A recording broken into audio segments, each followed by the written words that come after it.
আমি কোনো পুতুল নই। ইসরায়েল আমাকে যুদ্ধের জন্য উস্কানি দেয়নি। ঠিক এই ভাষাতেই নিজের অবস্থান পরিষ্কার করলেন মার্কিন প্রেসিডেন্ট ডোনাল্ড ট্রাম্প। সম্প্রতি তাকে নিয়ে ওঠা সব গুঞ্জন উড়িয়ে দিয়ে তিনি জানিয়েছেন কেন তিনি মধ্যপ্রাচ্যের উত্তপ্ত পরিস্থিতিতে জড়িয়ে পড়েছেন।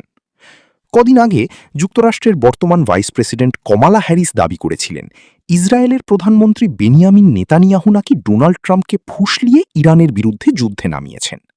কমালা বলেন, ট্রাম্প এমন এক যুদ্ধে জড়িয়েছেন যা আমেরিকার সাধারণ মানুষ চায় না এবং এতে মার্কিন সৈন্যদের জীবন ঝুঁকিতে পড়ছে। নিজের সোশ্যাল মিডিয়া প্ল্যাটফর্ম ট্রুথ সোশ্যালে দেওয়া এক পোস্টে ট্রাম্প সব অভিযোগ অস্বীকার করেছেন। তিনি বলেন, ইসরায়েল আমাকে প্ররোচিত করেনি, বরং ২০২৩ সালের ৭ অক্টোবর ইসরায়েলের উপর হামাসের ভয়ানক হামলা দেখেই আমি সিদ্ধান্ত নিয়েছি।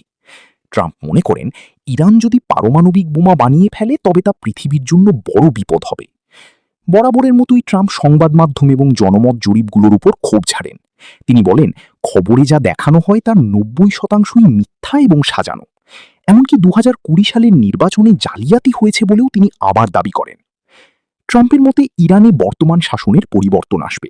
যদি ইরানের নতুন নেতারা বুদ্ধিমান হন তবে দেশটির ভবিষ্যৎ উজ্জ্বল। অন্যদিকে ইসরায়েলের প্রশংসা করে তিনি বলেন, মানুষ তাদের পছন্দ করুক আর না করুক, তারা সাহসী এবং জানে কিভাবে লড়াই করে জিততে হয়। বিপদের দিনে ইসরায়েল আমেরিকার সবচেয়ে বিশ্বস্ত বন্ধু বলে তিনি মনে করেন।